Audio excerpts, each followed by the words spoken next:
Hello, my hungry friends. Welcome to our first online AMA, Ask Me Anything or Ask Us Anything. I am joined by my blogging friend Lois. She is the star chef behind the Polish Housewife blog. She's been cooking for the blog for a few years now, and we'll talk about it some more as we go along. Hi, And Lois. hi. So good to see you over there. And Yeah. I'm Lois. I'm here today with Anna from Polish Your Kitchen. I was looking back at, let me turn my phone on, looking back at old messages this morning. We first connected in 2017. Oh, so we've known each other for 3 years now. Yeah, virtually. And It's about time. yeah, you first came to the U.S. as an exchange student, right? Yes, I was in my third year of high school. This was back in '93. I ended up in central Wisconsin, was randomly placed in a family there of 6 children. I was number 7, and I went to high school there for a year. How cool. I actually met my husband there. Oh my gosh. Was he in high school too? Yes. So you guys are, yeah, nice. That's exciting. So we've known each other for a very long time. We didn't get married then in high school, but we met and we dated for a little while. And after my year ended in '94, I went back to Poland and finished high school, went to college, did college, and after high school, he joined the service. He joined the Army. Mm-hmm. And after I was done with my college, which was 5 years, I came back to the States for a summer visit. And we connected, and then I stayed. Then we got married 6 months later. Oh, that's so exciting. That would make a good movie. Right? Yeah. Maybe someone is listening who has capacity. It'll be a wonderful international love story. Yeah, we've been married for, it'll be 19 years this year. Yeah? Oh, cool. Yeah. Congratulations. Thank you. And your connection to Poland also is somewhat related to military. It is. So my husband was a pilot in the United States Air Force, and he retired a long time ago. But one of the many jobs he's had in his retirement is to teach F-16 pilots, to train the new guys. So they have the retired fellows doing the simulators and the academic training in the classroom. And when Poland bought F-16s, they came to Tucson for training. And when the first class came through, one of the commanders was saying to him, we're going to start a school in Poland, and we'd really like you to come run it for us. And he said, yeah, sure, call me. And what did you think about that? I thought it will never happen. And I think he really thought so too, because, and it took years. I mean, but between that first conversation and people getting serious about it, you know, with two governments and a multinational corporation involved, things move very slowly. So when they were finally ready, you know, he and 2 colleagues from Tucson, off they went to Poznan. And my brother had been in Poland, oh gosh, like 25 years ago. And he was really warning us, saying, oh, I hope he doesn't go. I don't think you guys will like it. But what we found when we arrived was very different than what my brother encountered. Oh, for sure. Yeah. Oh, yeah. Yeah, it was amazing. Poznan's such a beautiful city. It is. And so to me, it's like little Krakow. It's got so much going on, so many things to offer, but it's small enough. It's easy to get around. Yeah. I say that because I didn't drive in the city. We took the trams everywhere. So I usually was not stuck in traffic as some people are. And usually the dog is not at the table, but I'm afraid she'll pitch a fit if I put her down. So did he spend some time in Poland before you got there, so he kind of gave you an idea of what you can expect? Yeah, so the 3 guys arrived in Warsaw, and it was like the day after they got to Poznan, like a few days later, I arrived for a couple of weeks to visit, see the city. We weren't sure how long he would be there. It could have just been 1 year. And I had a job that I absolutely loved. And I thought, if it is only a year, it's not worth quitting my job. So our plan was we would just both go back and forth a lot. And my employer was really good to me in that regard, letting me do that. Okay. So we did for about a year, and every time it just got harder and harder to leave because it was so nice to be there. It was so nice to be in the same house and just had such a wonderful time when I was in Poland. So after about a year, we said, this is ridiculous and exhausting. So I quit my job, left everything. Our youngest daughter had just started college. So we were empty nesters. And so picked up and moved to Poland. And he was there in total for like 5.5 years. Okay. Yeah. So that's quite a bit. You get to learn a lot in the 5 years. And we had such a good time. A Polish friend was visiting us last summer, and he said, when you guys were there, you were like really locals. And that was just the highest compliment. Yeah. But we didn't have a lot of other distractions. So we just got out and experienced as much as we could. What was, and I guess you probably had a few first impressions as far as Poland, but what comes to mind first?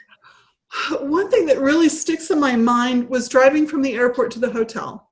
So we're in the backseat, and we lived in Spain during his Air Force career, but Poland felt more foreign to me than Spain when I first arrived, because I had studied Spanish in school. I could at least read some signs. And the only thing I could read in Poland was the words that have been borrowed from English. There are a few things that have carried over, but very few things. It was so different to just feel like I can't really take any of this in. Yeah. And Polish language is so difficult too, that like when you're just listening and trying to just catch anything, it could happen that nothing sounds familiar.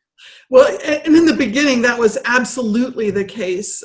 As time went on, my vocabulary is really small and really basic and totally revolves around food.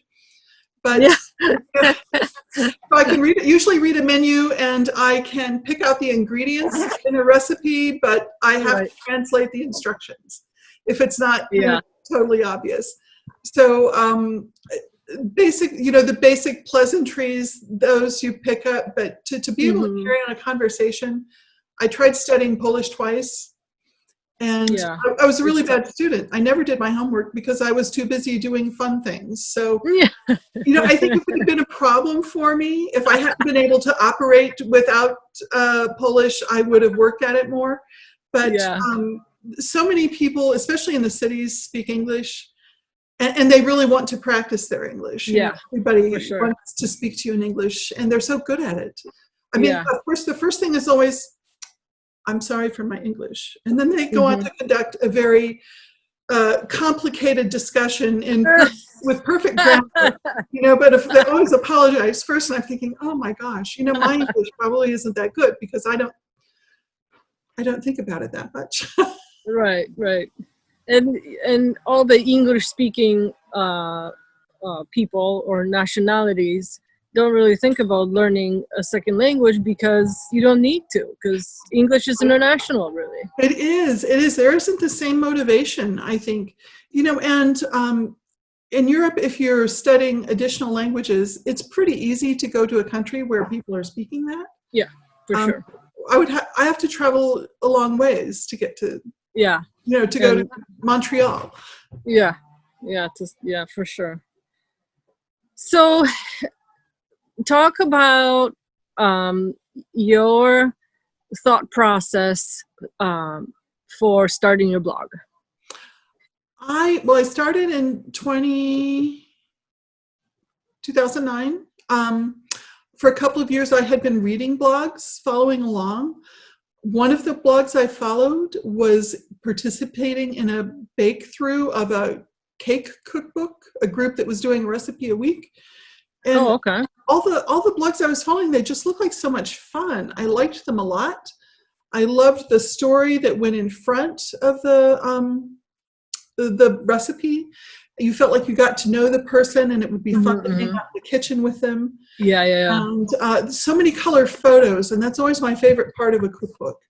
So I, after a while, I decided I want to do that too. So I started a food blog, which was very basic at the time.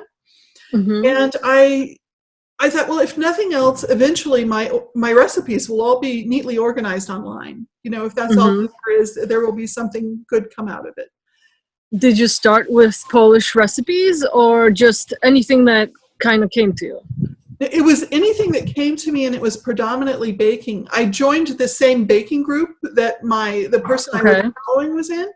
And so I did that every week. We were all posting a recipe on Monday. And it was funny how different they turned out with, 20 people all working from the same recipe. Yeah. Results. That's a really fun, that sounds like a really fun group to It was, and there's to have or to be part of. Yeah, we went through 2 books together, and are still connected online in many ways. So it's a great resource too. A lot of really talented bakers. So, at what point did you decide to switch to Polish food? So I started this about 4 months before I'd moved to Poland. And when I moved to Poland, I started adding in some Polish recipes because I was really curious to learn. These were new things to me, and it was exciting to learn them. Seemed like a really good use of my time while I was there. And I wanted to share it with people. And the funny thing is, I was finding more of an audience for what I was doing about Poland than anything else. Oh, wow. So there were people from Poznan who'd moved to the United States who enjoyed reading about my adventures in their hometown. I was finding people who were interested in Polish recipes. And when I knew we were going to leave Poland, I combined the 2 blogs and started taking on more of a Polish focus because that's where I found some traction. That's where I found an audience. And over time, if you want to start treating it like a business instead of a hobby, I try to keep that kind of mindset, and I try to write what people want to read. Yeah. So I bake and cook a lot of other things that I don't write about because they just don't get the same response. Right. Yeah. But there's even when I was starting my blog a lot later, like in I think 2015. And I noticed that there's not very many resources online for Polish cooking. Like a young person who is just either starting to learn to cook or forgot how something is made and doesn't have a cookbook. There's nothing really out there much. Yeah, it's a changing and improving. I mean, especially since 2015. I mean, for sure, a lot more out there now than there was. But back then, there was hardly any, and I always wanted to write a cookbook, so my daughter would have something to so she wouldn't have to say, "Well, my mom used to make this, and I have no idea how she did that." Yeah, that's something we hear a lot. A lot, for sure. I was wondering about the name of your blog, The Polish Housewife, and I wonder if that was kind of a coincidence, or do you when you think of a Polish housewife, is that like a person that you have in mind, or do Polish wives kind of fit into one mold? I was curious to hear about that. Yeah, the name of the blog has generated a lot of conversation over the years. A lot of my international friends in Europe, mostly other Europeans, would say, "Why on earth would you call yourself a housewife?" But I think they tended to be younger than I am, and I guess my mom would have called herself a housewife. So to me, it does not sound like a derogatory term. Mm-hmm. Mm-hmm. And it really kind of started as a joke. The job that I loved when Ed moved to Poland, that, you know, Mm-hmm. no matter what job you have, there are days that are less pleasant than others, that are annoying Oh and yeah. frustrating. And when I would have one of those days, I would say to my colleagues, my friends, I should just quit and go become a Polish housewife. Because that's kind of what was waiting for me. I mean, I don't have kids at home that I'm raising. I Right. couldn't work when I moved to Poland. I couldn't have Mm-hmm. a job. I had permission to live there from the government, but not permission to work. And, Right. you know, and there's the whole language issue. So I Yeah. knew I was going to, you know, be the housewife if I moved there. Uh-huh. And that was, even though I didn't work when our kids were young, I was at home with them. But that was my biggest adjustment, was not having a job. You know, Okay. what's my purpose? What am I here for today? Yeah. So Yeah. I kind of made learning as much as I could my work while I was there. Okay. Yeah. And how about your blog name, Polish Your Kitchen? You know, it Or took me Polish Your about, Kitchen. what's that? Or it could be Polish Your Kitchen, either way. It was intended to be Polish Your Kitchen, Yes. but it took me about 2.5 seconds to think up the name, because when I first started, like I mentioned, I wanted to write a book, Mm-hmm. and the recipe, I thought I was going to collect the recipes, and then eventually that's going to turn into a book. And if you're looking at a Polish cookbook, it should say Polish Kitchen, Yeah. but I don't just want it to say Polish Kitchen, Polish Your Kitchen, because Yeah. like you're taking the recipes that you know and you're making them. You could be polishing them, but they're Polish. It's Yeah. Polish food, so Yeah. Bringing it home, like, kind of. yeah. And there was never any other contender.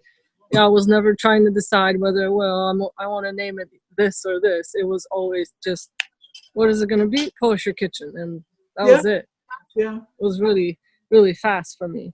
Well, it works Yeah, and I just want to mention that for our listeners and viewers, that we are gonna cook today on our video, so stay through the video, and at the end, we're both gonna prepare our own how do you say variety, our own way of version. making Yeah. version, yeah, of one Polish recipe. So stay through. We also have a giveaway at the end. We're giving out our cookbooks. I wrote a short, or I call it a mini book. It's 30 recipes of Polish Christmas food. And Lois also published a book. You want to talk about yours? Yeah, it's I had not always planned to write a cookbook. And but readers kept saying, "Do you have one? It would be nice to have all your recipes in one place." I'm thinking they're on my website. But yeah. But it's nice to have a book. Like, yeah, I love cookbooks. and I get that. I read cookbooks. Besides, I do too. I might read one and never cook from it, but I just enjoy reading. Yeah, I agree. But so I ended up doing one. It's some of the recipes are already on my website. Some are not. Some are new, and but it's not a mini book. It's a bigger book. But just kind of the things that are most popular on my website, and other things that seemed really essential to me that they be included. I didn't have a recipe on my blog for like a smoked sausage, and I thought this needs to be in there. So yeah, that's how. Did you make it? Did you then make and smoked it? Yes, fortunately, my dad is a sausage maker, so had help. That's awesome. I had a recipe that I knew I wanted to do, and I didn't have to struggle through it. So I got everything and went out to my parents' house, and we spent a couple of days working on it, and I Very cool. picked up a lot of good tips from him. So that Yeah, recipe was really long and wordy, and because it is a complicated process. yeah. It was a And especially challenge if to, you're doing the smoked one, yeah. yeah, a challenge to fit it all on the page. Since we're Mm-hmm. still staying separate right now, I haven't been to their house, so I'm not smoking anything. But I'm Uh-huh. thinking about doing maybe just białej kielbasa and Mm-hmm. not. So we've both heard a lot from our readers, or I know for sure that I have. This is a reoccurring kind of a question or statement. My mom or my family or my grandma made this dish. Mhm. Uh, I've lost the recipe. I couldn't remember part of the recipe. Uh, and I get those messages quite often, and it's kind of my fuel to keep going. Yeah, it's a good feeling to connect someone, isn't it? Yeah, because this is not a profitable adventure for many years until you can be well established on the interwebs. Yeah. So something kind of has to keep you moving forward. Otherwise, I mean, we'd starve to death. I mean, Yeah. not after maybe we could eat our own food, but you definitely can't live off of this. Right. I would never recommend it to someone who's looking to start a Yeah, profitable business get right rich. away. Like Yeah, I need to be making money in 3 months. yeah, It has to be something you really enjoy, and then yeah. if you stick with it long enough, it can turn into something that generates some income. So thanks everybody for putting up with the ads on my blog. But Yes. yeah, it's kind of life today, isn't it? It, at least it makes some money to buy the food we're cooking. Right. Exactly. Exactly. What keeps you going? I What's your fuel? It's the reader feedback. It is so nice Isn't it? to connect Yeah, someone with a treasured memory and know that okay, now they're in a position to keep that going and passing it down yeah, to their yeah, for children. sure. That's really Yeah. nice. Uh, so we had some questions sent in from our readers, Yeah, and should we start with those sure. or Let's do start? it. Continue, I guess. So I have first question from Anela Plata. I would love you two ladies to talk about sourdough rye bread and what makes it Polish. I'm especially intrigued by using starter versus yeast, but I'm interested in both. You want to start with that one? You're a good baker. Oh, thank you. Well, we bought a sourdough rye bread at Piatti Pavo at our local supermarket. And Mm-hmm, mm-hmm, they would sell it in just a thin pack, maybe 6 or 7 very thin slices. It was really dense, and it was so full of mm-hmm, sunflower seeds. I just loved it. So mm-hmm. I knew that I had to learn to make that. And I started doing that while we were in Poland, and I've done it many times since we've been home.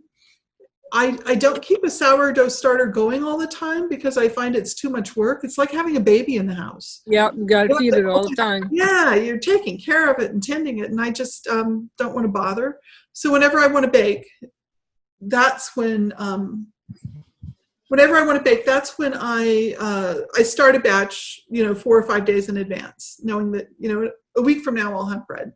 Mm-hmm, So mm-hmm. I do that often. I have that recipe on my blog and on my website. I haven't found it's not one of my most popular recipes with readers. I don't see a Mm-hmm. lot of call for it. I wish Yeah, they tried it. I think it's intimidating Yeah, could be. because like you have to make the starter and like, does it look okay? Is it doing what it's supposed to do? Is it? But I had a period of time where I think someone got me a bread machine for Oh, Christmas, and so then I wanted to. This was when I lived in America, uh-huh. and I wanted to bake a lot of bread because bread is just I could live on bread alone. Yes. And when I moved to the States, one there wasn't bread like Polish bread around. You couldn't No, even buy it.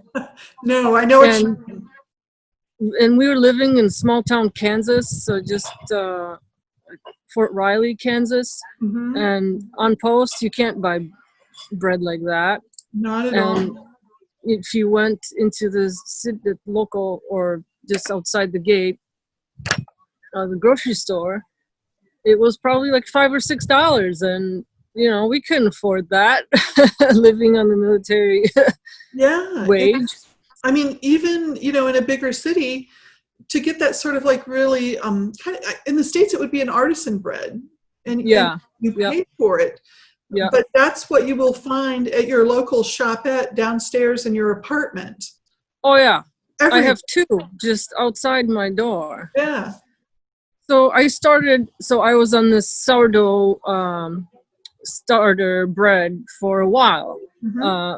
And I did have, my daughter was little then. I did have a child at home. So I just fed both. But Yeah.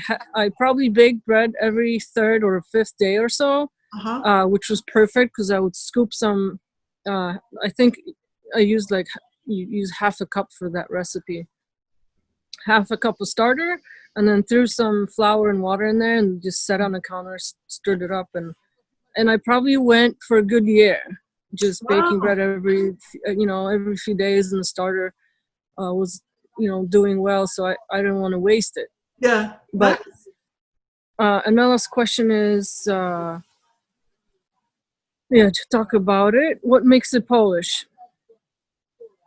And by using starter versus yeast, I think it's not only Polish bread that's made with sourdough Right. starter, Right.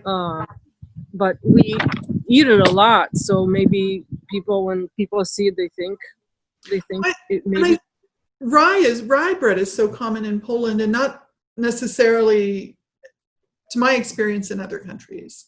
Yeah, and I actually prefer the sourdough made from starter, because you can tell the difference between Oh yeah. when just yeast was used or Yeah. sourdough. You got that kind of tangy, right, in the dough. You can Yeah. smell it. Yeah. So Yeah. You've got that, and the texture. texture for sure. It's Yeah. more moist and kind of, Unique. yeah. I recommend making a starter. It's really not hard. We I've both have recipes for it on our I've been doing pages. So a rye bread that has sauerkraut in it, I and saw that on your yeah, thing. I'm really curious about it. I just started making it, well, since we've been home more, and Yeah. I find myself making it just about every week. It is so good and so easy. It does use yeast. I'm sure it could be Okay. adapted to do with a starter, Mhm. but it comes together really fast. So Yeah. that's what I like about it. Yeah. And the thing with breads is, once you make it once or twice, you kind of think, well, this wasn't that hard, Right. and you kind of get sucked into it, and you make it more and more. Yeah, there aren't that many ingredients, so it's not a No. complicated thing to do. Mm-mm. No. All right. I hope that answers the question, Anela. I have one from Irene, and I don't want to butcher this last name. McHugh, I think. Oh yeah, I know Irene. Oh, do you? Yeah. Do you have the question? I would have to hunt for it. Okay, I'll read I don't have it in front. it. What recipes would you recommend for someone who's not a cook but wants to try some Polish recipes? Lois, I've got your cookbook, if that helps with recommendations. Background: I'm comfortable preparing crock-pot meals or one-pot oven meals. So generally, I like preparing ingredients all at once, putting them into a pot or pan, and setting a timer for it to cook. So what recipes would you recommend for someone who's not a super experienced cook? Well, Bigos comes to mind. Oh, good If you one. want to just put it in the pot and Yeah, so bigos is a sauerkraut, or it kind of depends on a cook too, but it's a mixture of cabbages. It could be sauerkraut and fresh kraut, or just sauerkraut. mhm. And then you kind of throw in whatever meats you have. It could be even leftover, like cooked ham, or Yeah. rotisserie chicken, or it could be bacon.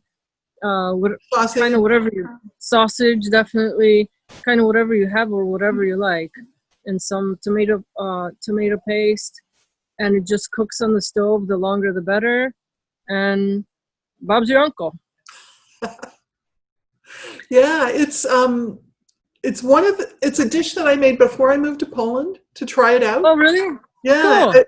I made it for Ed and one of the guys that was going over there with him. He and his wife came over and we had a Polish dinner. Found it in my heritage cookbooks, but Okay. yeah. So and then it was really cool to try it. I mean, because at every festival in every in town there will be bigos simmering. There will be bigos.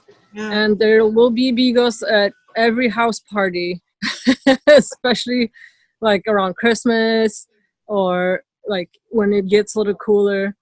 Funny story about bigos. When I was growing up in my mom and dad's house, they had in the basement, Dad put in like a little gas stove, not a gas, electric stove. Mm-hmm.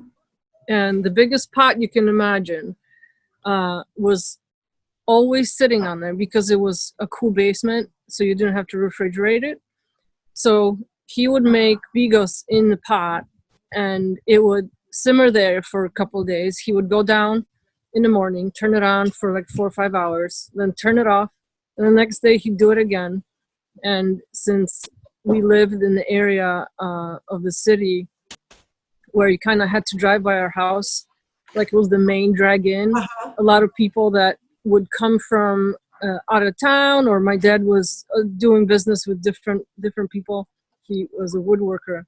So there'd be always someone stopping by. So Mom would go downstairs to the basement, dish up bunch of cabbage, bunch of bigos, and you don't have to worry because we have to feed people when they come over. Absolutely. You can't just have tea or anything. You have to feed them. So exactly. And when I lived there, I remember my friend Claudia was saying that there was a big controversy because maybe it was Sanipede, like the sort of food sanitation people, saying you cannot serve something that has been reheated. You know, if you're serving it to the public, it has to be just made fresh. They're saying you can't do that with bigos. It needs to be reheated again and again. Yeah. That's when it's good. That's what it does, yeah. Let's see, what else can we think of? One dish meal. I just made gołąbki cabbage rolls video for my YouTube channel, and that's one pot meal. It's a little bit more complicated maybe, but it's not difficult.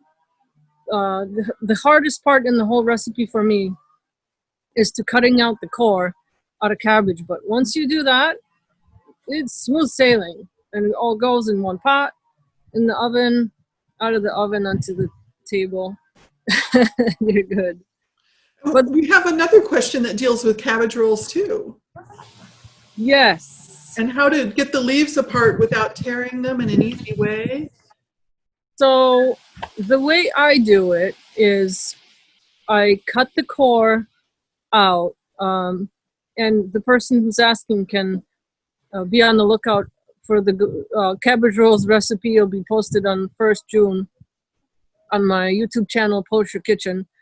But I cut the core out with a knife just by kind of sticking it around the core on the outside of it. So the whole core comes out, and then the leaves kind of don't have anything to attach to anymore. And I drop the whole head into a boiling water, and with tongs, as leaves will kind of come away, I pull them one by one. So I expose the cabbage by taking leaves off, so it's not just boiling the whole head all the time.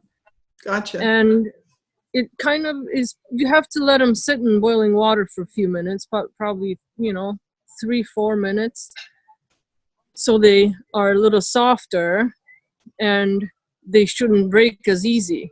Because once you get the crunch out of my mouth's watering. I just ate 2 cabbage rolls before our video. My usual process had been similar to that, but I would let hot water run down inside where the core used to be. Okay. Just kind of work them off. Okay. And then just cook them in water for a minute till they were soft enough to roll up. Oh, okay. But this week I tried the thing I've seen so many people talk about online. Planned ahead and stuck the cabbage in a freezer overnight. I've heard of that. Yeah, Yeah. and so you have to, I mean, it took like 6 hours for it to thaw the next day, Sure. but they peel off perfectly. Oh, really? Peel it off, cut it at the stalk, and it Mm-hmm. rolls up really nice. So, but I mean, but you've got to have a lot of time and be planning ahead. You can't do it Yeah. right then. So that was really nice and fast. But haven't you Okay. also used like I've seen you use different kinds of cabbage? Like maybe was it a Napa cabbage or? Yeah, I've used Napa, and I like doing Napa with just vegetarian cabbage rolls. So I do a mixture of kasha, buckwheat, or whatever kind of you have with mushrooms. I just like that combination of flavors. Um, this most recent one I did the other day. Here in Poland, we are very seasonal with our ingredients, and cabbage is just now in season. So And it's huge. they're huge, The yeah, and biggest cabbage you will ever see. yeah, and like the leaves are super dark green, and it's because it's young cabbage. It's a little bit softer too, or it doesn't take as long to cook, and it's not as tightly packed. The head isn't. Mm-hmm. So, and it kind of tastes a little bit fresher because Oh, then I think they have to peel the leaves off, yeah, and then it's stored, and obviously it's not going to be the same. But right. Fresher is so always better. yeah, for sure. So let's see, what do we have now? We have a question from Kani Krajewska Hillard. When making pierogi with intention of freezing, is it best to boil first or freeze before cooking? This is a super common question. I get this a lot. And I've done both. Oh, really? Usually, I think what I would do is probably freeze before boiling, but lay them out on the tray flat. So everything is frozen solid before it goes in the container. How do you do it? I never not boil it. Oh, okay, gotcha. Yeah, I always boil them, and because I think it's a nightmare trying to manage unboiled pierogi. You know, like something about the dough sticking all the Yeah, time, everywhere. And normally, when we make pierogi, we make them for eating right away, and then there's 150 left over. So, that but I makes do the same. Yeah, but I do the same as far as freezing them. I put them in, and now my freezing space here in Poland is a lot smaller than it used to be. yes. So I just have like a small, probably smaller than 9 by 13 metal pan. So I lay them, lay one layer, so they're not touching. Then I put a piece of parchment or Yeah, wax paper. Then next layer, until I get as much as I can, and I wrap it and put it in the freezer. yeah. And then, next day or next couple of days, I take them out and I put them in a Ziploc bag. Yeah, and it And sounds like a lot of work, but you put so much work into them, you want them to yeah, be nice.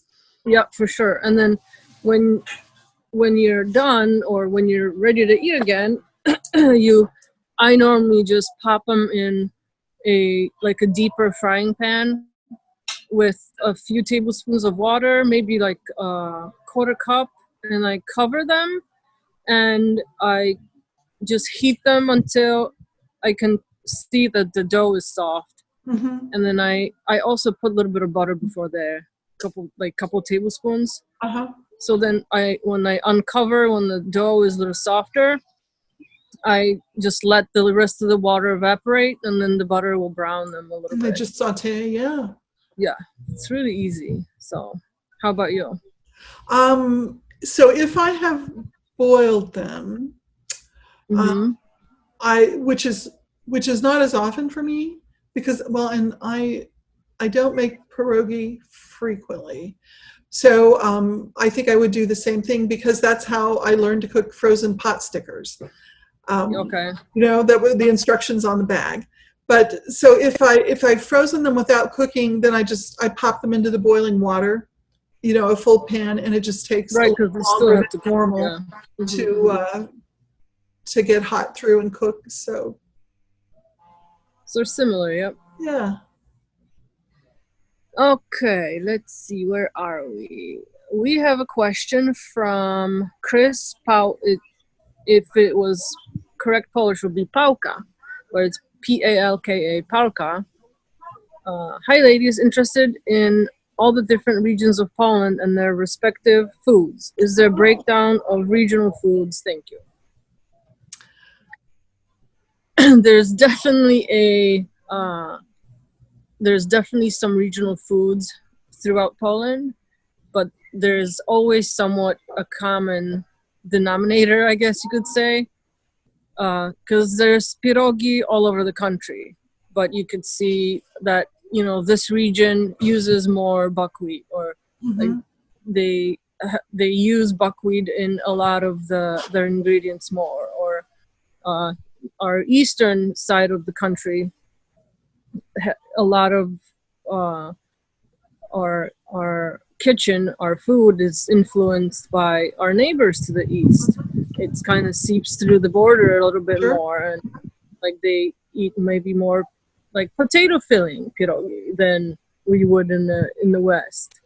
Uh, so there's definitely regional foods that, like, if you go to the mountains, they eat a lot of sheep, or products made of sheep's milk Mm-hmm. and The goat smoked milk, cheese, because which is fabulous. yep, the smoked cheeses. And you used to not be able to get it anywhere else in Poland. When I was a kid, you couldn't buy those little ostypki, the smoked cheese, anywhere else but in the mountains. So you had to bring it home on your holidays. Huh. Yeah, you had to, if you wanted some at home, you'd have to go down there and buy it and bring it home. And our western side of the country is influenced by our neighbors over here on the west side, and sometimes there's a kind of a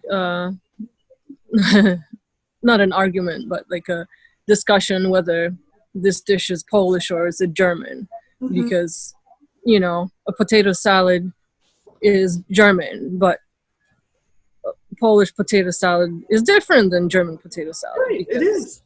we don't put vinegar in ours, and they Right. will. So there's definitely regionalities to our food. A lot of fish in the north, which may not be so easily. Well, now it's different, but Mm-hmm. when we're young, when I was younger in the 80s or so, fish didn't get as much down south to the country, to the mountain. So Makes sense. I know when my brother was there, he said, if you were going to have an alcoholic beverage, it would be vodka.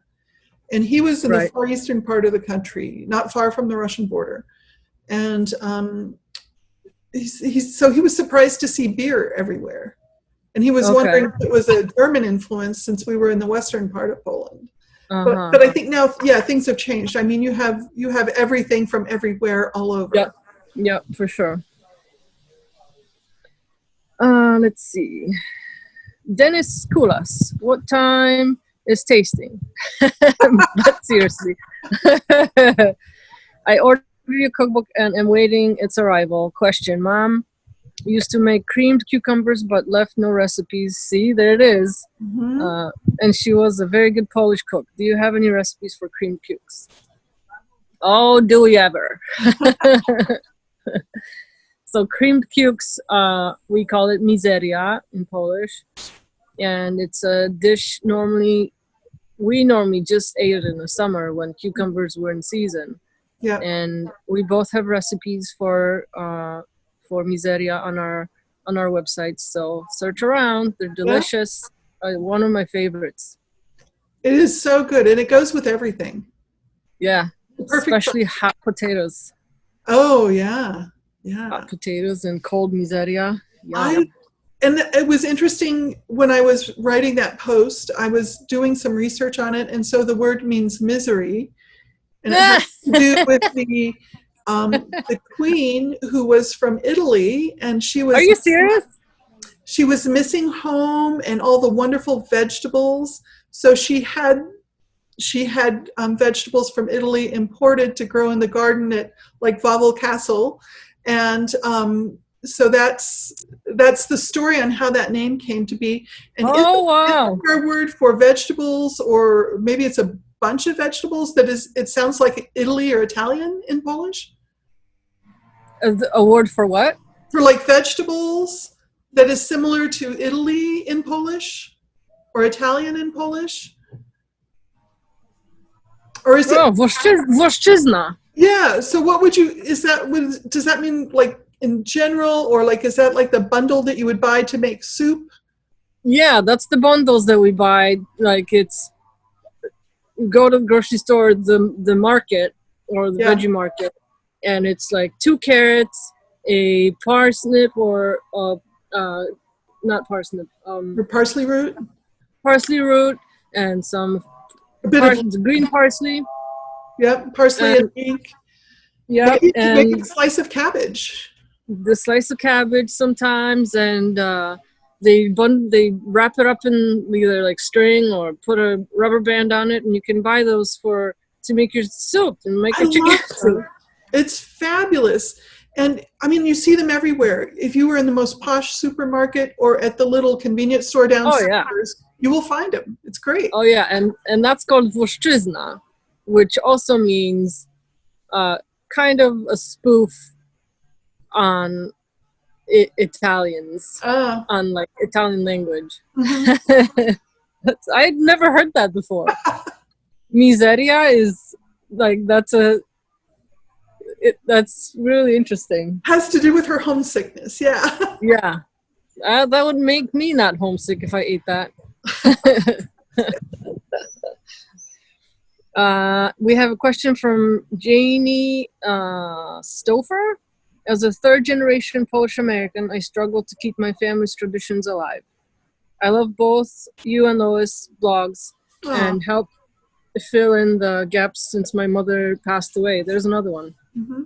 My question is, how do Polish people see these Polish American variations of traditions? The pride is strong, but the traditions are not exactly the same. What are some of the major differences you have seen in food and traditions? That's a very interesting question. Yeah, I think it's an insightful question. Yeah, she must be living right through that one. Mm-hmm. For me, in my Polish American family, my husband is 100% American. He is Wisconsinite. Wisconsin is strong in him, and we kind of have to share some of traditions of different holidays or different ways of just doing things around the house. And food wise, I'm the cook at home, so he has to kind of eat what I give him. but in all honesty, for example, for Christmas, which is big on both sides, we kind of share. So we'll do, Christmas may not be a good example because now we've just switched completely to Polish Christmas. Yeah. But Easter is a good one. Since there's just so much food that we cook, I normally don't make the whole set of dishes, which if you come to Poland for a holiday, you will see that everybody is making everything. Like if there's supposed to be 12 dishes, everybody's making 12 because there's no exceptions, which just sometimes drives me crazy because it's just so much food. But like for Easter, for example, we'll do a ham or something that's like just truly American and a few dishes that are Polish. Like Easter, I have to have the jellied chicken or jellied pig's feet just because that's what Easter to me tastes like. Or you have to have the żurek, the sour rice soup, and you have to have the white sausage. So we'll just stagger our food so we have a little bit of everything, and everybody kind of feels like their needs have been met and their tradition has been kept alive. But it's not easy when I lived in America, and I most of the time when I was there I had no other Polish people around me. Uh, as a matter of fact, maybe out of the 17 years I lived there, maybe for 3 years there was a Polish person that I was friends with or that I had nearby even. So it it was kind of hard to always do things, like we used to do it at home. And I never cooked 12 dishes at Christmas because it's just not going to happen. For the three of you, yeah. Yeah, for the three of us. And for me, it was really important to teach my daughter the language, because I couldn't, I just couldn't live with myself if she couldn't speak Polish, because my parents don't speak English. Yeah. So that was one, that was one, I don't know if it's tradition, but, one thing about being Polish that I was just not willing to give up. Good for you. So I always spoke Polish to her. We read a lot, and my mom came from Poland, spent time with us, and spoke with her, and it just kind of worked out this way. And we tried coming to Poland every summer. Not always it happened. So she got to practice a little bit then too. Nice. But sometimes it got hard. What did you think when you came to Poland? And because being an American, even living here, you keep I'm sure you took on a bunch of new traditions. Oh, totally. When I first came, there were I was bringing food things that I knew I couldn't get in my suitcase. But as time went on, I just quit bringing stuff, because you change what you're doing to fit where you are.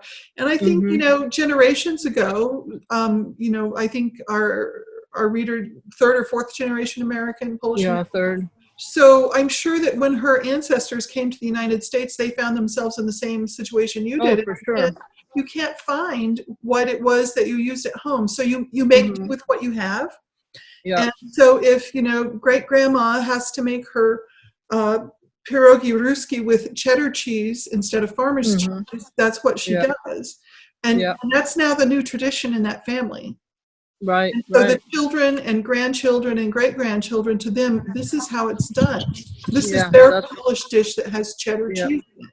And I've had people occasionally criticize, like, my pierogi ruski recipe because it doesn't have cheddar cheese. That's what goes with potatoes and pierogi is cheddar cheese. Yeah. So it's we don't produce cheddar cheese in Poland. Yeah. To clarify, we don't produce cheddar cheese in Poland. Buy it, but it's all from Ireland. You can buy it. Yeah, it's all from Ireland. But so the traditions, when you move and you're in a new situation with new materials, it changes and evolves. And I think then the subsequent generations don't realize that it had a different beginning. Yeah. So, sure. But it's like language, it's a living thing, and it evolves over time. Evolves, yeah, for sure.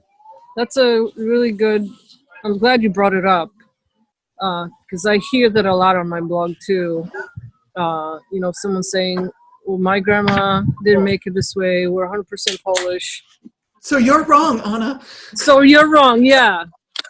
And I don't want to argue. I know. But most of the time I just let it go, because what am I going to say? I was born here. I grew up here. You know what I mean? Yeah. And if they don't know that from reading my posts, then they can think whatever they want, I guess. I just try to say, well, it sounds really good. Yeah, Whatever grandma did, I'm sure it was wonderful. it was probably delicious. We have a question from Georgianne Wondorkowski. I would love to make sour rye bread at home, like your Polish bakery, like our Polish bakery in Michigan, 1,200 miles away from where I live in Florida. Oh, wow. I'm looking, but not finding a recipe. Do you know of any? Also, I've been looking forever for a recipe to make a light cheesecake we used to buy years ago at our Polish bakery. It was about 3-4 inches high and spongy, but light, but very tasty. They used to make a large pan and sell it in squares. Thank you very much. I love your recipes and have made many with excellent results. Well, thank you, Georgianne. I think we've covered the sour rye bread topic. I have a recipe for sour rye. Also, Lois has a recipe. Search around. Yep. And what about the mystery cheesecake? Cheesecake. I think this is just a regular cheesecake, because regular Polish cheesecake is supposed to be light, and if bakeries make it, and here in Poland is the same, they make a huge pan of it, and they cut it into squares that they can sell. Yep. But if we make it at home, I happen to make it in a round, like spring pan. Yeah, that works well. Yeah, and I'm pretty sure you have a recipe for cheesecake. I've done a few. Yeah. Yeah. So search around on our blogs. We both have recipes for cheesecake. The challenge may be the darn farmer's cheese, but it's really not hard to make. Yeah, I was surprised how easy it was to make. Yeah, and people are probably thinking, or I was thinking when you mentioned, grandma coming to the States in, 100 years ago, and she came from small village and thought, where am I going to get cow's milk? Because she had a cow and would just set milk on kitchen counter and let it sour and then make farmer's cheese. So I wonder how that went. What the thought process was. Yeah, so many things had to change. Yeah. So just search around. We got you covered. I have a question from Peggy Thompson. Peggy Thompson Goodrich, Michigan. I have made pierogis. It says pierogis, but I'm going to say pierogi. Yes, please. I have made pierogi for 30 or 40 years using the Frugal Gourmet's recipes. Lately, they have turned out tough and chewy. So I went looking for a new recipe. Then I remembered you. I thought she's at least Polish. I had made your dill pickle soup and liked it very much, so I went to your YouTube channel. I watched it, realizing it was the recipe I was using. But your technique was different, with dry ingredients in the bowl first, then warm water, not cold, and baking soda added. I don't add baking soda. I add salt. Yeah. Maybe a different YouTube channel. Maybe. I tried it. They came out great. Thank you. I thank you, and my family does too. Well, you're very welcome, Peggy. I hope this was me. So I guess this wasn't a question, just a nice email. Yeah. Nice. Thank you. And then I have a question from Veronica Dent. Soon we'll be moving from Australia to Poland. I'm interested in a knife brand suggestion. Also, your preference on kitchen stores, please. So my recommendation for a knife is a sharp one. That's it. Anything more specific? No, I'm a fan of sharp knives. Yeah. And I don't spend a lot of money on expensive knives because in my opinion, there's no need. A while ago, I found knives in I'm going to drop a name, a Costco in America. They were like $25 or $30 for a set of 3. So they weren't expensive at all. Like they have plastic handle. But I needed good quality products. Yeah, but I needed a large like chef's knife. Mm-hmm. And I noticed that a good knife for me is one that is kind of a softer metal, so you can sharpen it well. Mm-hmm. Even with like a at home, the sharpener that you run your knife through. And I can't recommend any brands because I have not really worked with specific brands, but I would try to find one that sharpens easily. So kind of a softer metal. And while I was there, because I knew it was short term, I think we were able to ship some things and hold baggage when Ed moved over. So there were a couple of knives, but other than that, we bought something at IKEA. No, Yeah. it would be a, short term stay, relatively speaking. Yeah. But where would you go to get your knives sharpened in Poland? I know here I keep hearing there are usually people at farmers markets that'll sharpen your knives while you're there. Where would you go to get them? Here in Poland, there are normally like little shops that do either keys. Oh, okay. And so it's like a key maker guy, locksmith, and he will sharpen your knives and scissors.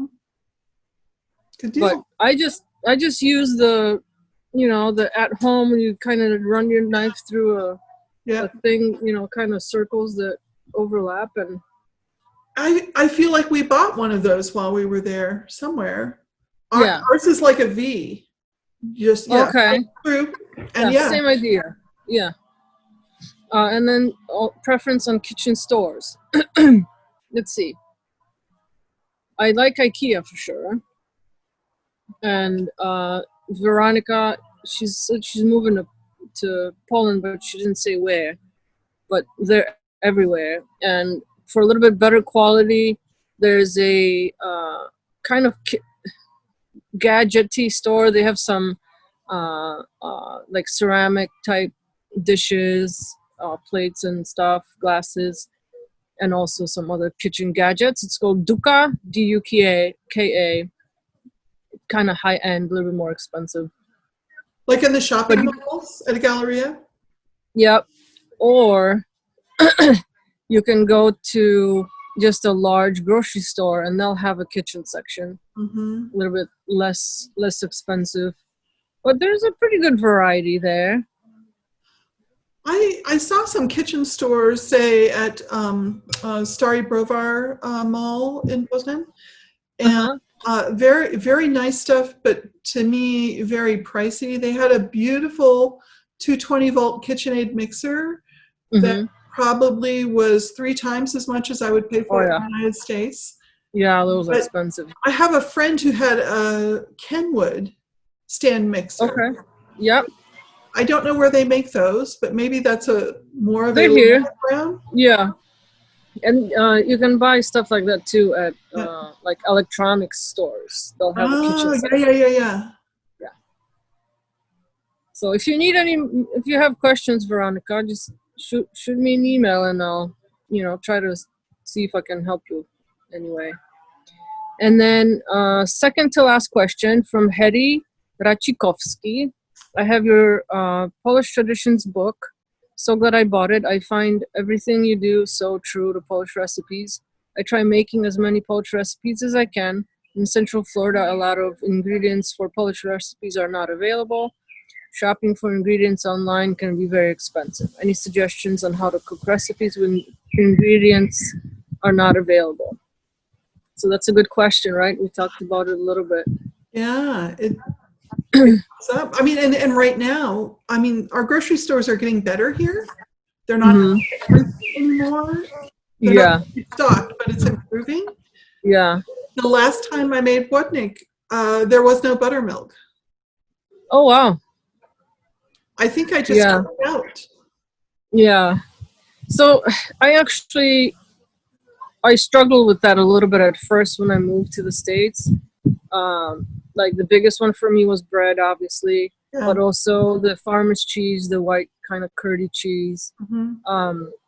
And towards the end of my stay in America in like 2018, I was able to find it at a couple stores where I lived in outside Philadelphia. But that's a hugely populated area, and I was not surprised to find it there. But before that, it was really hard. So, like, I tried substituting, and two, when I write my recipes for our American crowd, I kind of try to substitute what would normally go into it. Like, for example, the cold cheesecake is not made with cream cheese here. It's made with this dairy product that's not even available in anywhere in America unless you go to Polish deli. Yeah. Now, when I made it out of cream cheese, added some vanilla and some yogurt and a bunch of other stuff, I was surprised how similar it tasted. So I did kind of take that into consideration when I write my recipes for American readers. And some things you just can't substitute. Like, for example, for me, mushrooms, wild mushrooms. Oh, yeah. And I, went looking and looking, and I was able to find, it was online, granted, but there was just no other way. And I found a few different blends, and finally, found the one that was spot on, like what you'd buy here in Poland. So Nice. I recommend it to everyone, and I can post a link if I can in the description here. When I was in Poland last time, that's one of the things I was bringing home in my suitcase. Several packets. Oh yeah, mushrooms for sure. Fried mushrooms, yeah. Yeah, and there are just so many here. You go to the grocery store and just bags upon bags. And the variety of fresh mushrooms is just amazing. I mean, just to see bins of chanterelle mushrooms, I'm thinking it's a mushroom, but I've never seen that before. Yeah. We have white button mushrooms, and now more recently the portobellos. But yeah, right. You have a lot more choice. Yeah, for sure.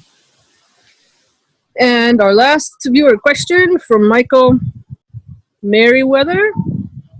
I'm looking for a recipe to make kielbasa at home. There's no authentic kielbasa within 200 miles. This way I can share it with my fellow chefs and family. Great question. Lois has recently posted we mentioned it before. Oh, well, no, this is in your book. That's in the cookbook. I did smoked sausage in the cookbook. Yeah, you're going to have to buy the book. It'll probably eventually end up on the website. And what I fell in love with in Poland, though, was the white sausage in a jar. Okay. Oh, that's an easy one too, right? Yeah, I loved that. I would wait in we had a green bio market on Saturday morning, and there would be a long line at the butcher, and I would buy that there. It was so good. Or friends had slaughtered a hog for Easter or something, would come home with dad from work, and it was just fantastic. So that's white sausage in a jar on my website, and there are a couple more coming soon, but I think you have some too. I actually have just one recipe for the white sausage. I was waiting for this summer because my dad has a smoker. Oh, nice. So I can make some and smoke it there because I live in an apartment building. So I'll have to make some. But search around, buy Lois's book, and you'll learn how to make. Now, I remember there was a question, and I think it may have gotten lost somewhere, but someone was asking me about that my videos are shot in the apartment, and if homes are expensive here in Poland. So we live in downtown Szczecin, which is northwest corner of Poland, and we live just right smack center of the city. Nice. This is an old, we call them Polish German, but they're actually were were built when my town was still German. And they're old buildings that were, renovated and stuff. And homes can get expensive here. We have looked into different options for us, and we've decided to build our house.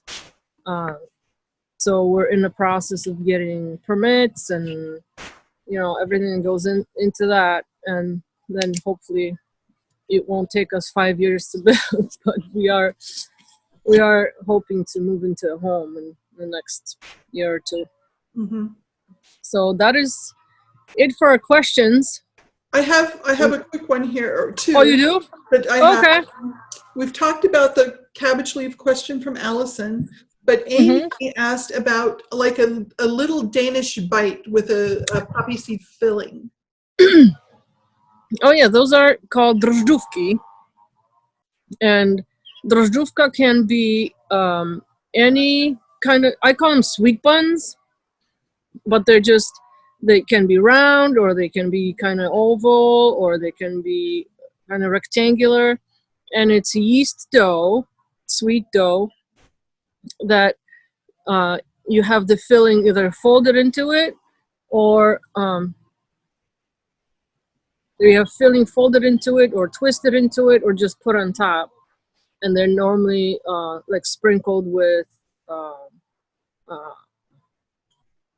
not breadcrumb, crumble. Oh, okay. Crumble and or maybe like a sweet water and powdered sugar mixture. What do you call it? Glaze. So I have a recipe for drożdżówka, but mine is with sweet cheese. But I do have it on the list to make. The other filling. I found something that is puff pastry with Polish poppy seed filling that I'm planning to do soon. Sure. After I started looking around for that, it sounded really good. And I did have something at a bakery that I just loved, and I've never figured out how to make. It looked like a donut kind of pastry, like a twist. But it was twisted, sure, and glazed. Twisted and glazed. Part of it had poppy seed in it, and part of it didn't. So delicious. Yeah. I have to try yours out and see if it's similar. Yeah. When you go to a bakery here, I have one. I have two just outside my door. I can never stop myself. Like, I'll take two of these. I'll take, 3 different breads. And that's amazing. Yeah. I think we should get to cooking because the weather out here looks like it's... Let's do it. All right, you want to start? Yeah, so today we are making what, Nick? Yeah. A cold beet soup, a creamy cold beet soup, a soup for summer, which apparently was originally Lithuanian. Okay. But or maybe it was the Polish-Lithuanian Commonwealth. Yeah. But anyway. Talk about when, I'm curious, when did you first have it? Well, at first I saw it in restaurants. I noticed people having it. The color, it looks like Pepto-Bismol.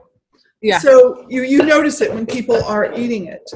And so even before I moved over, while I was visiting in Poland, I had to try it. And I read a bunch of recipes and put it together. The one I make today is not that recipe. This is what a Polish friend taught me that I much prefer, much simpler. And I feel really silly. We're growing beets, this kind of candy cane kind of beet. Okay. It doesn't work for this. If you cook these things... This is from your garden? It is, yeah. But, oh, wow. But it's a winter crop here in Tucson. But the beautiful candy canes, it just turns brown when you cook it. So I had to buy red beets. Okay. So to do mine, because this is how my friend taught me, I boil them. Okay. And then we'll peel them before or after and grate them. But I've saved the liquid. So that's the little bit of water it cooked in is part of my stuff. Okay. And then I dump in my shredded beets. Okay. And lots of other shredded stuff. Okay, what goes in yours? So a couple of cucumbers. Fresh? Yes. And I'm going to put in about a cup of sour cream. Okay. And 4 cups of buttermilk. It makes a really big batch. I have some Because friends, we're always cooking for like a bunch. or you're eating it all week. Yeah, that's okay. I have friends who made this recently. I sent them the recipe, and they, rather than cooking the beets in water, because my friend is really big on adding flavor, so he doesn't cook much in water, they cook the beets in stock. Oh, And left that as part of their base before they added everything else. And I'm doing interesting. 4 cups of buttermilk. Okay. And they loved it. Said it turned out just terrific. So, I mean, I think soup is one of those things, though. I mean, of all things, it doesn't have to be exactly the same every time. The proportions are not so critical. Yeah. It's, you can play around, you can experiment, you can make do with what you have. I have a couple of green onions I'm chopping up to put in. And then I'm going to grate, or a couple of radishes, a few radishes to toss in, some salt and pepper, and some dill. And I think that's it for me. How do you do? Okay.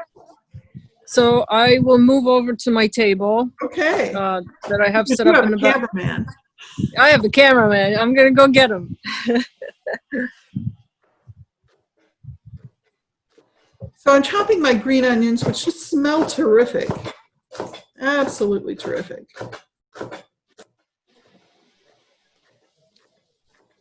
The first time I made this, it was the craziest recipe. It had pickle juice in it, of all things. I mean, I love it with pickle juice. Yeah.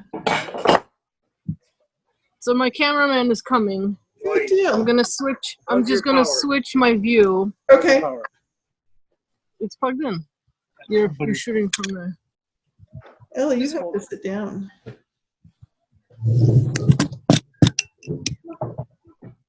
Hop down.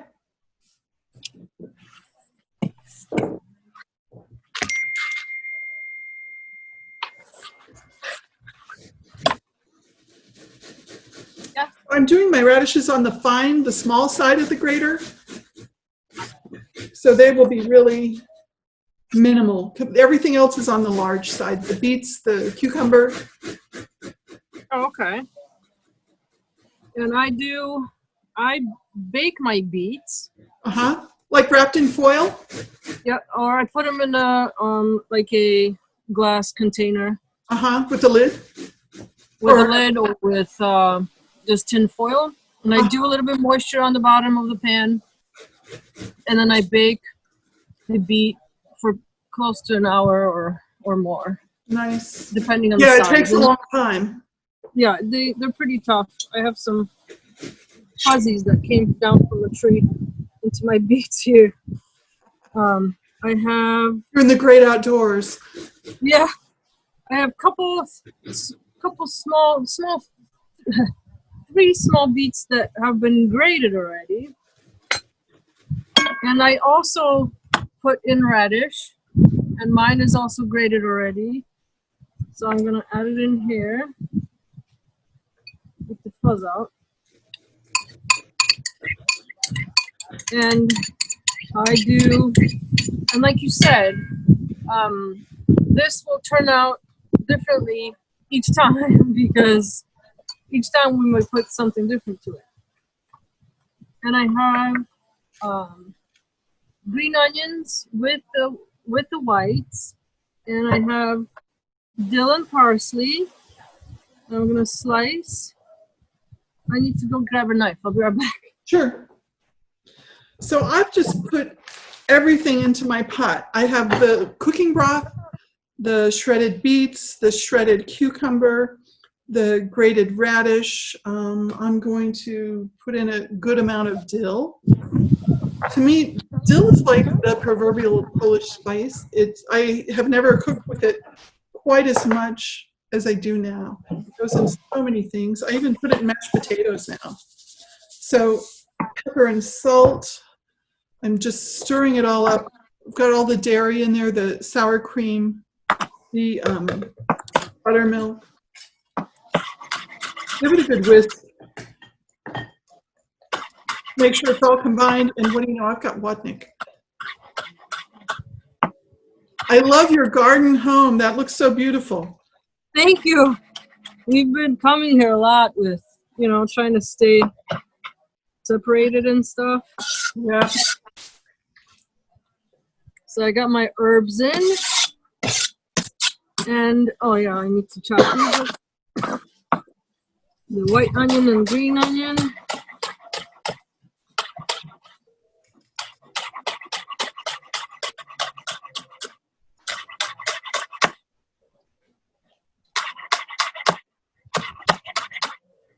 And this soup, this is a summer soup. And even though it's not quite summery here in Poland yet, we are starting to see a lot of these ingredients available, like radishes, are not as common during the winter months, excuse me. And I made these pickles this week. So these are the ones that I'm calling 2-day pickles, ogórki mało solne, and they just sit in salty water on your counter, and I'm sure you're familiar with those. I just bought some really small cucumbers at the store to make some pickles. My husband's been on a real pickle kick lately. We have collected a lot of jars in the recent months, and so that will be my where I will move my homemade ones to that. First, I'm going to put them in my big crock and just let them sit on the counter for a while, and then put them in the jars, and probably I'll just move them to the fridge. I don't think we'll have them that long. Yeah. These don't last long at all in my house, for sure. And then I also put garlic in mine. Do you? Oh, nice. I haven't, but I love garlic. I think it goes in everything. Yeah. I have to smash this and chop it because I don't have the press here. Sounds like a good addition. And it just brings some freshness, you know, to it. Yeah. This you want kind of smaller because you don't want to jump on the huge thing of garlic when you're eating this.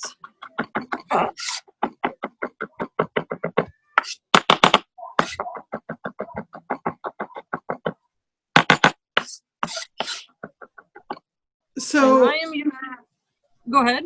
I was just going to say, I have friends who were put off by the color of this soup, who refused to try it because of this soup. I think the guy behind the camera can say the same. Like, no. soup. What? I know. When I was coming home to visit family in the United States while we were living in Poland, I emailed two of the local morning talk shows in Phoenix and in Tucson to explain my situation and say, would you like me to demonstrate some Polish recipes on your show while I'm home? And I was really surprised they both said yes. And the show in Phoenix said, can you do 3 recipes? So I made Wodnik at both places just because it was so different, you know, really. Oh, yeah. Nowhere in the world they have this. And it's something that, you know, you can prep so much and it goes together really quickly. So it's kind of ideal to put on television. Oh, yeah. Yeah. And I'm not using buttermilk today because I found kefir. Is there a word for this? Kefir is buttermilk. Like, no, it tastes like buttermilk. I don't know if we have an American equivalent to it, but listen, I drink it as buttermilk. It tastes like buttermilk to me. It acts like buttermilk. It has a little bit more watery consistency than buttermilk does. Okay. But I have not seen anything that is equivalent to kefir in the United States, except for buttermilk. Yeah, we're starting to get it now. Uh-huh. Yeah, at least in most of my stores, it's sometimes the plain is hard to find, but I can always find fruit flavors. And in some stores, I can get it plain. And I'm adding a little bit of salt and also a little bit of sugar to mine. Oh, nice. just maybe like half a teaspoon Uh-huh. of sugar, and then a little bit of pepper, probably a quarter teaspoon, and a squeeze of lemon, just to add freshness, and a tiny bit of vinegar, maybe a tablespoon, maybe even a little bit less. And last but not least, I'm adding pickle juice Nice. from these pickles. And I'm going to add a full spoon, maybe even 2. Now, are you using cucumber or are you using pickles in yours? So these are the briny pickles. Okay. So it's just salty water. Uh-huh. And this is when it turns nice pink color. Mm-hmm. And you will put this in your fridge. I purposely put it in a glass bowl so you can see through it and see how gorgeous it is. I had the It's same pink. thought. Yeah, it's pink and it's got nice speckles of beet and the green, green fresh herbs. This is one of my favorite summer soups. That's why And I that is put it. it in a glass bowl too, and I top it with hard-boiled egg. Yes. So, You're supposed to top it with hard-boiled egg. I don't have one. I forgot. And that's our recipe, friends. yeah. Beautiful.